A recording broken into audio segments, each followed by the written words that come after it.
Hello' দোস্ত, welcome back to my YouTube channel. বন্ধুসকল, ভালে আছেনে আপোনালোকে হাঁহি ফূৰ্তি কৰি থাকিব, নিজেও হাঁহিব, লগতে বেলেগকো হহুৱাব।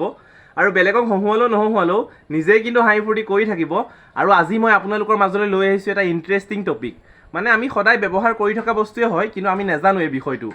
ব'লক বন্ধুসকল, এই ইণ্টাৰেষ্টিং টপিকটো আজি আলোচনা কৰোঁ। তো আহক বন্ধুসকল, আমি এই ভিডিঅ'টো ষ্টাৰ্ট কৰোঁ।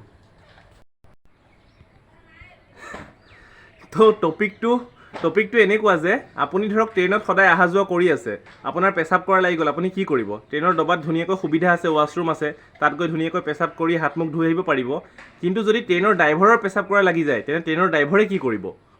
আপোনালোকে চাব, ট্ৰেইন বা ৰেলৰ যোনটো ইঞ্জিন, য'ত মানে ট্ৰেইনৰ ড্ৰাইভাৰ বহে, য'ত লোক পাইলট বহে, মানে ট্ৰেইনৰ ড্ৰাইভাৰকেই ট্ৰেইনৰ ভাষাত লোক পাইলট বুলি কয়। য'ত লোক পাইলট বহে তাত কোনো মানে পেচাব পায়খানাৰ সুবিধা নাথাকে ইঞ্জিনটোত। তো আমাৰতো পেচাব পায়খানা লাগিলে আমি ধুনীয়াকৈ ডবাত কৰি আহিব পাৰোঁ, সুবিধা আছে। কিন্তু তেওঁলোকৰ যদি পেচাব পায়খানা লাগি যায়, তেওঁলোকৰতো ইঞ্জিনত সুবিধাই নাই পেচাব পায়খানাৰ, তেওঁলোকে ক'ত পেচাব পায়খানা কৰে? তো মই কৈ আছোঁ কথাটো। সঁচাকৈ এইটো এটা বহুত ডাঙৰ সমস্যাও আৰু ডাঙৰ কুৱেশ্যনো। মানে আজিলৈকে ইণ্ডিয়াৰ ৰেলৱেত য'ত মানে ড্ৰাইভাৰবোৰ বহে ইঞ্জিনটোত, তাত আজিলৈকে মানে পেচাব পায়খানাৰ সুবিধা কৰা হোৱাই নাই।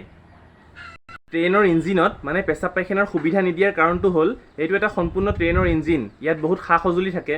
ইয়াত মানে এটা সৰুকৈ ইঞ্জিনত পেচাব পায়খানাৰ ৰুম বনাবলৈ বহুত অসুবিধা হয়। আৰু ইয়াত পানীও লাগিব যিহেতু, সেইটো কাৰণে ইয়াত মানে এইটো সুবিধা নাই আজিলৈকে। আৰু যদি ড্ৰাইভাৰৰ পেচাব পায়খানা লাগি যায়, তেনেহ'লে ড্ৰাইভাৰে কি কৰিব? ড্ৰাইভাৰে মানে এটা ষ্টেচনৰ পৰা ট্ৰেইনখন গৈ আন এটা ষ্টেচনত ৰখালৈকে পেচাব কৰিব নোৱাৰে।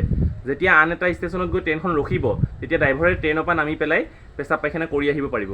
কিন্তু ট্ৰেইনখন চলি থকাৰ অৱস্থাত ড্ৰাইভাৰে পেচাব পায়খানা কৰিব নোৱাৰে। সেইটো সুবিধা মানে আজিলৈকে ইঞ্জিনত বনা নাই।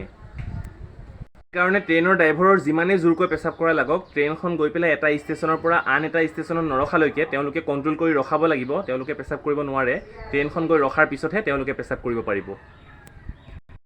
ভৱিষ্যতৰ বাবে ইঞ্জিনিয়াৰসকলে ট্ৰেইনৰ ড্ৰাইভাৰসকলৰ কাৰণে এই সমস্যাৰ সমাধান উলিয়াবও পাৰে, মানে ইঞ্জিনত পেচাব পায়খানাৰ ৰুম এটাৰ ব্যৱস্থা কৰিবও পাৰে।